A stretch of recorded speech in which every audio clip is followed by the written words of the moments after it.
Santoso, calon guru penggerak angkatan 10 dari SMP Sadar-Minyak.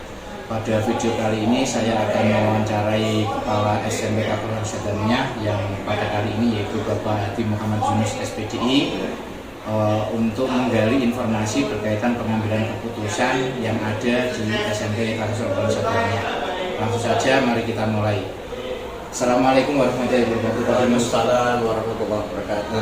Kabarnya bagaimana? Baik. Alhamdulillah baik. Oke, Pak Yunus, begini wawancara pada pagi hari ini kita akan menggali terkait dengan pengambilan keputusan panjenengan selaku kepala sekolah yang ada di SMP Kabupaten Sadar-Minyak untuk pembelajaran dan untuk segala hal yang terkait dengan sekolah SMP Sadar-Minyak. Intinya seperti itu. Nanti insya Allah akan ada 8 soal atau 8 pertanyaan yang saya ajukan kepada panjenengan. Langsung kita mulai saja nih. Untuk soal yang pertama, Pak Yunus, bagaimana panjenengan mengidentifikasi kasus-kasus yang merupakan dilema etika atau bujukan moral? Jadi untuk membedakan ini dilema etika atau bujukan moral itu bagaimana? Oh ya, terima kasih.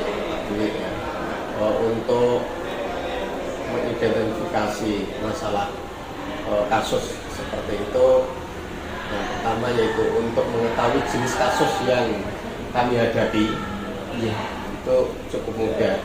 Yaitu yang pertama dengan melihat kepentingannya, apakah itu benar atau salah. Gitu. Jika kasus dilema etika itu kedua posisi sama-sama benar, tapi kepentingan itu bisa bertentangan, tapi kalau keduanya itu kepentingan tadi salah satunya melanggar hukum, maka dipastikan itu termasuk kasus bujukan moral. Berarti menurut panjenengan berarti dilema etika itu keduanya benar, tapi ada pertentangan ya. Sedangkan untuk bujukan moral itu antara salah dan benar. Berarti keputusan istilahnya relatif mudah karena sudah salah dan benar. Sekarang untuk pertanyaan yang kedua, bagaimana panjenengan menjalani pengambilan keputusan di sekolah panjenengan, terutama dalam kasus-kasus dua kepentingan yang sama-sama benar dan mengandung nilai kebajikan, artinya terkait dengan dilema etika, Pak? Oh ya, untuk kasus dilema etika yang seperti itu, ya, ini di mana kedua kepentingan sama benar. Saya memperhatikan apakah masalah tersebut tinggi rendahnya muatannya, gitu. Kepentingan, misal apakah itu kepentingan pribadi, kelompok, ya, kesetiaan, kebenaran atau kejujuran, jangka pendek atau jangka panjang. Jadi dilihat dari situnya. Di samping itu saya juga memperhatikan sejauh mana dampak yang ditimbulkan dalam pengambilan keputusan tersebut. Berarti nanti ketika panjenengan mengambil keputusan itu berarti melihat dampak yang akan timbul, gitu. Dampak yang akan timbul. Terima kasih. Untuk yang ketiga, Pak Yunus, untuk langkah-langkah atau prosedur apa yang biasanya jenengan lakukan selama ini? Selama ini kami selaku kepala sekolah mengambil langkah itu dalam pengambilan keputusan yang kami lakukan. Pertama, tentu kita melihat kasus ini bersinggungan dengan apa saja, gitu. Dan sejauh mana nilai-nilai itu yang bertentangan. Yang kedua, kita melihat siapa yang terlibat di dalam permasalahan tersebut. Jadi kita lihat siapa-siapa yang terlibat. Yang ketiga, kami melakukan pengumpulan data berupa fakta apa yang sudah terjadi, karena kemudian kami menganalisis dengan apa paradigma yang terjadi. Jadi mencari fakta, ya, saksi dan lain sebagainya. Di sini setelah kita tahu faktanya, kita lihat kebenaran atau salah. Kemudian setelah itu kita melakukan pengambilan, baru mengambil keputusan. Kemudian setelah itu kita lakukan refleksi, apakah keputusan yang kita ambil itu sudah sesuai dengan kaidah norma yang ada, ya, atau belum. Dan semua pihak dapat menerimanya, jadi dapat diterima oleh yang bersangkutan. Berarti secara umum berarti apa namanya mencari fakta-fakta ya, kejadian ya, bukti fakta kejadian, siapa yang terlibat, setelah itu apa namanya sejauh mana dampaknya, ya. Terus kira-kira nanti refleksinya kayak apa sehingga nanti keputusan itu diharapkan tepat untuk semua pihak ya. gitu. Oke, terima kasih Pak Yunus. Untuk yang keempat Pak Yunus, hal apa saja yang selama ini dianggap efektif dalam pengambilan keputusan untuk kasus-kasus jaringan efektif. Jadi apa namanya sebuah tindakan yang menurut panjenengan itu paling efektif apa? Kira-kira seperti itu. Menurut kami untuk mengambil keputusan yang efektif dalam kasus dilema etika dikatakan apabila sesuai nilai-nilai dan tidak menimbulkan masalah di kemudian hari itu saya kategorikan efektif dalam pengambilan keputusan. Gitu. Berarti ketika panjenengan nanti berpikir bahwa keputusan jenengan sudah efektif, artinya ketika dampak yang timbul dari keputusan itu tidak bisa dikatakan sangat kecil atau tidak ada macam gitu. Iya. Jadi di kemudian hari itu tidak ada masalah lagi. Kita selesai. Masalah itu tidak muncul lagi atau tidak diungkit-ungkit lagi gitu. Berarti itu termasuk kategori efektif. Yang kelima Pak Junus, hal apa yang selama ini merupakan tantangan? Jadi tantangan apa yang kira-kira nanti ketika menyelesaikan kasus atau permasalahan itu? Tantangannya yang terbesar tentunya datang dari pihak yang terlibat, Pak. Gitu. Dalam memutuskan sesuatu permasalahan itu, ya memang kami mengupayakan mempersatukan pemikiran dan kesepakatan antara kedua belah pihak yang memerlukan waktu yang panjang dan menyamakannya. Ini. Di samping itu juga kami harus dapat memilih dan memilah solusi demi solusi yang disampaikan untuk kami jadikan sebuah jawaban yang dapat diterima oleh semua orang atau semua pihak. Biar tidak ada berat sebelah. Berarti intinya berarti apa ya? Itu tantangannya berarti siapa yang terlibat. Jadi setelah itu konsepnya jenengan berarti berkolaborasi dengan semua pihak untuk menyelesaikan itu supaya lebih baik. Oke. Selanjutnya Pak Junus, yaitu pertanyaan yang keenam. Apakah jenengan memiliki sebuah tata kelola atau jadwal yang tertentu lah katakanlah untuk menyelesaikan sebuah kasus jaringan etika? Apakah jenengan langsung menyelesaikan di tempat atau ada jadwal khusus? Artinya ketika ada kasus itu atau ada masalah itu langsung saat itu juga atau menunggu hari-hari tertentu atau menunggu sampai kapan gitu? Ada jadwal atau prosedurnya enggak? Kalau masalah jadwal itu tinggal melihat kondisi dan situasi. Jadi tidak langsung, ya tinggal kondisinya. Kalau itu kondisinya memungkinkan, ya langsung bisa. Kalau tidak memungkinkan, ya dicari yang kiranya itu memungkinkan. Ini masalah kondisi. Kadang-kalanya ada keputusan yang harus kita putuskan segera, tapi ada juga keputusan yang bisa kita undur, kan seperti itu. Tinggal lihat kondisi. Kalau sifatnya yang segera berarti kita tidak boleh membuat jadwal. Jadi harus saat itu kita juga putuskan saat itu juga segera gitu. Nah, kalau masalah itu masih bisa kita tunda keputusannya, maka kita buat jadwal gitu, tertentu supaya hasil keputusannya efektif dan efisien, tidak ada gejolak di belakangnya. Berarti ketika tergantung urgensinya tingkat kepentingannya semakin penting ya kita keputusan semakin cepat. Nah, misalnya tidak terlalu terburu-buru maka justru akan lebih baik untuk supaya pengambilannya lebih tepat. Karena kan ngoten kita jawaban panjenengan dia. Pertanyaan yang ketujuh Pak Junus. Adakah seseorang atau faktor-faktor apa yang selama ini mempermudah atau membantu jenengan dalam pengambilan keputusan atau pihak-pihak atau faktor apa yang membantu jenengan dalam pengambilan keputusan? Dalam permasalahan itu tergantung permasalahannya, Pak. Permasalahan yang dihadapi. Kadang kita melibatkan semua guru dalam mengambil keputusan. Terkadang juga hanya melibatkan beberapa guru gitu, atau wali kelas, atau guru BK, atau wakil kepala. Kadangkala juga melibatkan komite sekolah bila itu diperlukan.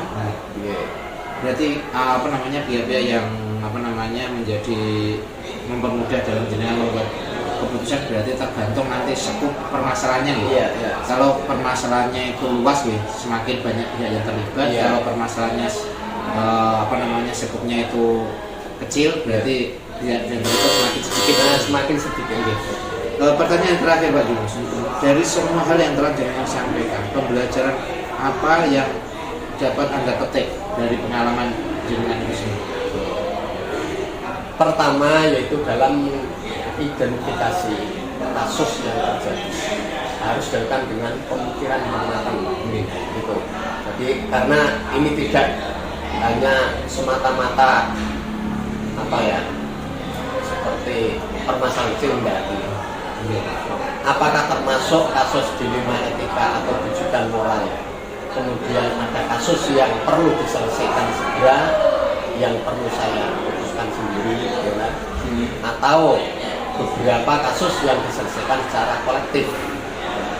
Selanjutnya dalam pengambilan keputusan saya harus memperhatikan kepentingan kedua sisi agar tidak menimbulkan gejolak yang berkelanjutan.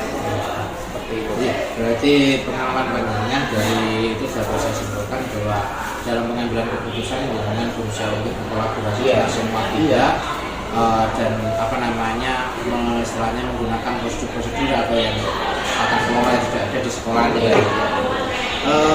Saya kira cukup Pak Dimas untuk wawancara saya terhadap panjenengan berkaitan dengan cara panjenengan menyelesaikan keputusan di SMP Kelas Sadamia. Terima kasih atas kesediaannya.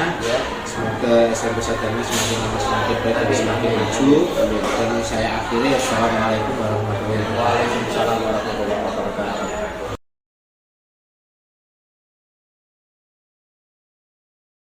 Assalamualaikum warahmatullahi wabarakatuh. Berjumpa kembali dengan saya Dwi Santoso, calon guru penggerak angkatan 10 dari SMP Kelas Sadamia. Pada video kali ini saya akan mewawancarai Kepala MI Sadamia, yaitu Bapak Dian Ali Musafa, untuk mengetahui bagaimana beliau ketika mengambil keputusan-keputusan yang terkait dengan sekolah. Langsung saja. Assalamualaikum Bapak Dian Ali Musafa. Terima kasih atas waktu dan kesediaannya untuk saya wawancarai. Wawancara ini adalah sebagai bentuk tugas dari saya selaku calon guru penggerak angkatan 10 untuk mengetahui atau menggali potensi atau informasi dari panjenengan selaku Kepala MI Sadamia bagaimana ketika mengambil keputusan terkait dengan pembelajaran dan pendidikan yang ada di sana. Langsung saja.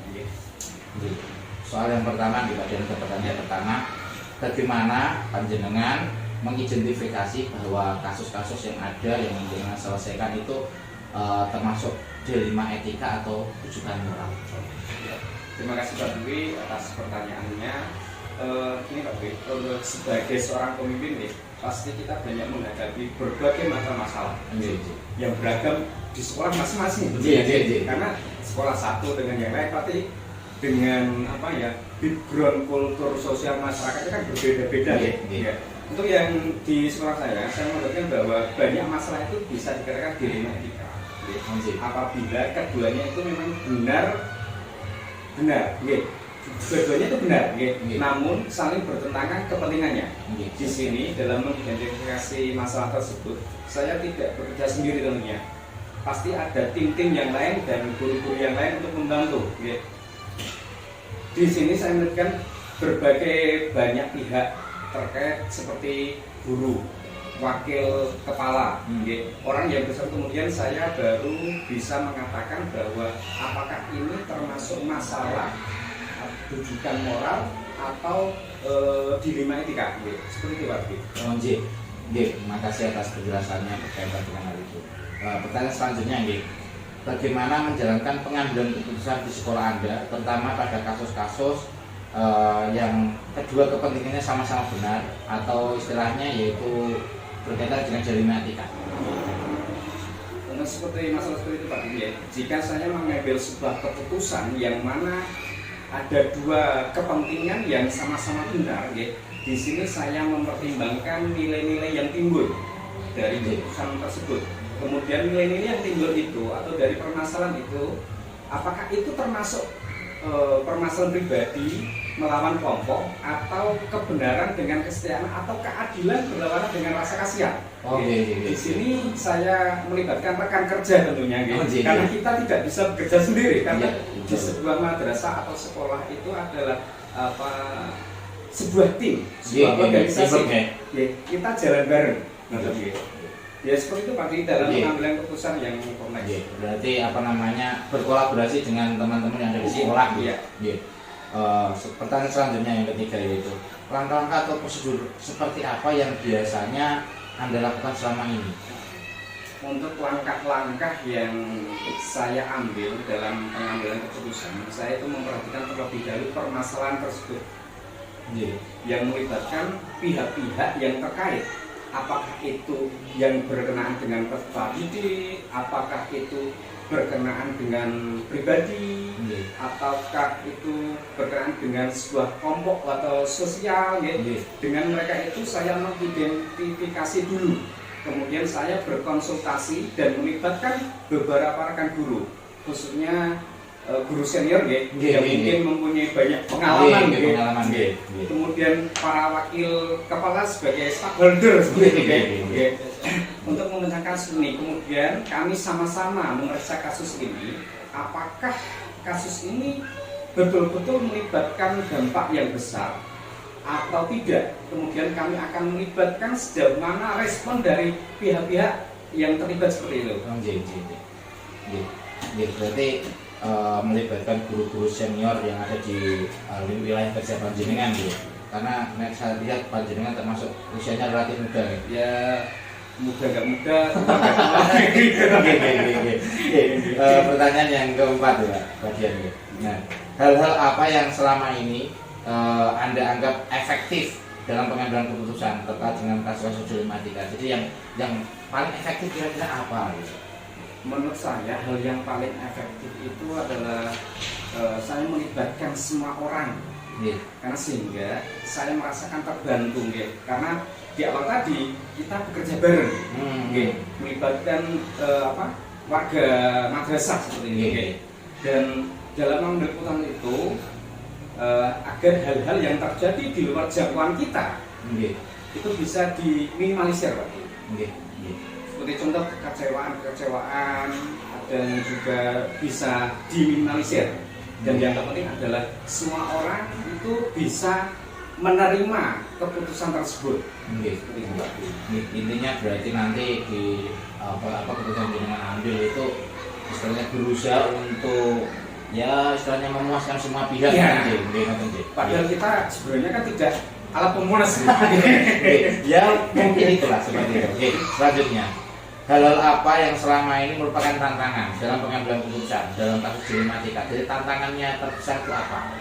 Tantangan terbesar adalah ketika kedua posisi itu sama-sama benar, akan tetapi sangat berpengaruh daripada kinerja sebagai kepala madrasah atau sekolah, sehingga saya harus betul-betul memberikan pemahaman atau masukan kepada kedua belah pihak agar mereka mau menerima keputusan yang akan kita ambil, dan mereka harus menerima dengan tentunya lapang dada seperti itu.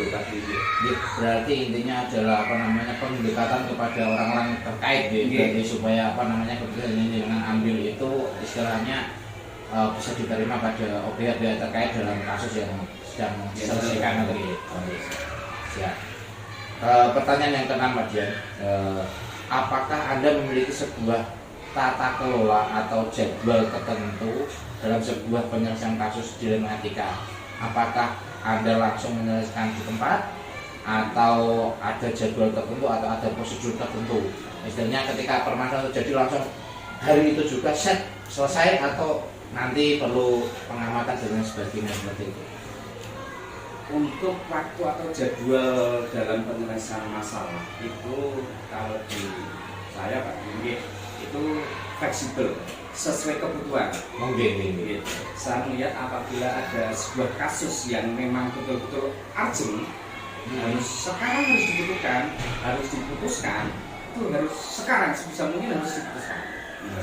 Atau kalau seandainya ada permasalahan yang harus dibutuhkan agak waktunya agak renggang, ya kita diskusikan dulu dengan teman-teman, wakil kepala atau guru senior. Berarti keputusannya itu diambil berdasarkan tingkat kepentingannya. Semakin penting berarti ya jenengan juga semakin cepat, kira-kira seperti itu. Pertanyaan yang ketujuh, apakah seseorang atau faktor-faktor apa yang selama ini mempermudah atau membantu Anda panjenengan dalam pengambilan keputusan dalam kasus dilema etika? Dalam pengambilan keputusan saya tentu akan melibatkan warga sekolah, warga madrasah. Yang terutama itu kalau di MI kan biasanya permasalahan itu di anak-anak. Untuk usia MI kan memang apa itu namanya saling bergaul, saling teman-teman. Masih rentan pertengkaran. Ini pertanyaan terakhir Pak Dian. Dari semua yang jenengan sampaikan tadi, pelajaran apa yang Anda petik dari pengalaman pengambilan keputusan berkaitan dilema etika? Saya mendapatkan pembelajaran dalam pengambilan keputusan dilema etika atau apa tadi yang satu? Abujukan moral, tidak mudah karena kita juga harus memperhatikan hal-hal yang sifatnya sosial komunikasi dan sebagainya. Kemudian saya senantiasa menjalin komunikasi, kemudian terciptanya kerjasama yang harmonis, sehingga pihak yang terlibat akan juga merasakan sama-sama saling belajar dan sama-sama memecahkan masalah. Berarti kalau dapat saya simpulkan, berarti dalam pengambilan keputusan panjenengan berarti melibatkan semua orang yang ada di lingkungan panjenengan, jadi tidak hanya istilahnya dari ego panjenengan sendiri. Saya kira itu Pak Dian untuk beberapa pertanyaan yang tadi saya ajukan. Terima kasih atas jawabannya. Semoga MI Sadarnya nanti semakin lebih baik. Saya akhiri. Assalamualaikum warahmatullahi wabarakatuh. Waalaikumsalam.